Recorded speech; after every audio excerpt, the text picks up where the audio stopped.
आज मैं आप सभी से एक सवाल पूछना चाहती हूँ। क्या सिर्फ 9 दिन के लिए बेटी देवी बन जाती है और बाकी दिनों में वो सिर्फ एक खबर बन जाती है?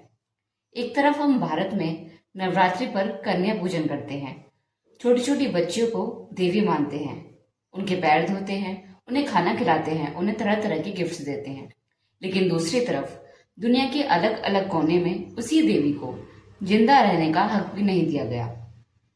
हम बात कर रहे हैं एपिस्टीन के मामले की, जिसने दुनिया को दिखाया कि कैसे ताकतवर लोग कमजोर लड़कियों का शोषण करते थे, उन्हें दबाते थे और यहाँ तक कि उनकी हत्या भी कर देते थे। रिपोर्ट्स बताती हैं कि कई नाबालिग लड़कियों को सालों तक ट्रैफिकिंग और अब्यूज का शिकार बनाया गया।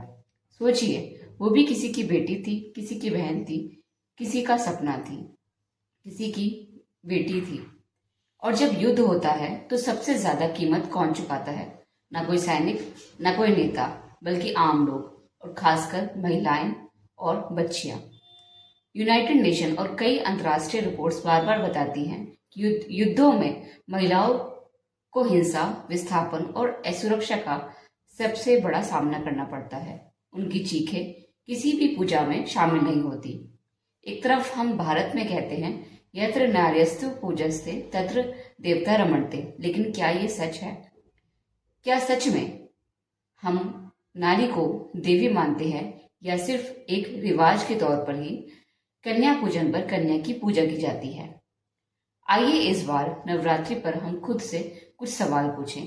क्या हम सिर्फ 9 दिन की पूजा करके बाकी 365 दिन अपनी जिम्मेदारी से बच सकते हैं? अगर हम सच में बेटियों का सम्मान करना चाहते हैं तो हमें सिर्फ कन्या पूजन नहीं बल्कि कन्या संरक्षण भी करना होगा। मैं ये नहीं कह रही कि परंपराएं गलत हैं, बल्कि मैं इस वीडियो के माध्यम से ये कहना चाह रही हूँ कि परंपराएं अधूरी हैं।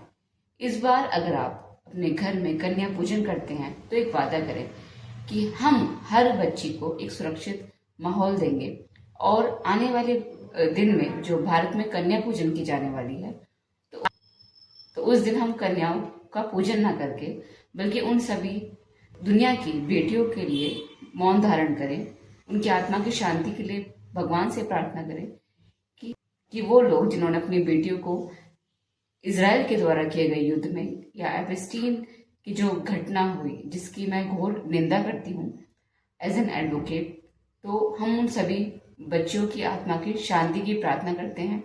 और देवी को अगर ढूंढना है तो मंदिर में नहीं बल्कि बेटी में ढूंढो जो आज भी सुरक्षित नहीं है। तो इस वीडियो के माध्यम से मैं आप सभी से ये कहना चाहती हूँ कि इजराइल के द्वारा जो युद्ध किया गया ईरान पर और एपिस्टीन फाइल्स में जो हमें देखने को मिला जिसमें कई बच्चों को मार दिया गया जो कि बेकसूर थी, वो भी कन्या थी, वो भी किसी के घर की रौनक थी, किसी की बेटी थी। तो हम सभी उन बेटियों के लिए अपने घर में कम से कम 5 मिनट का मौन धारण करें, उनकी आत्मा की शांति के लिए प्रार्थना करें और हम अपनी जिम्मेदारी लें। सबसे पहले खुद से ये शुरुआत करें कि हम अपने आसपास की हर बेटी को, हर महिला को सुरक्षित माहौल देंगे, क्योंकि कोई भी ऊपर से नहीं आएगा इस समाज को सुरक्षित करने के लिए। हम और आप लोग ही इस देश को, इस दुनिया को बेटियों के लिए एक सुरक्षित माहौल बनाएं, ऐसी हम लोग आज संकल्प लेंगे। ये वीडियो आपको कैसी लगी इस पर अपने कमेंट साझा जरूर करें और शेयर करें।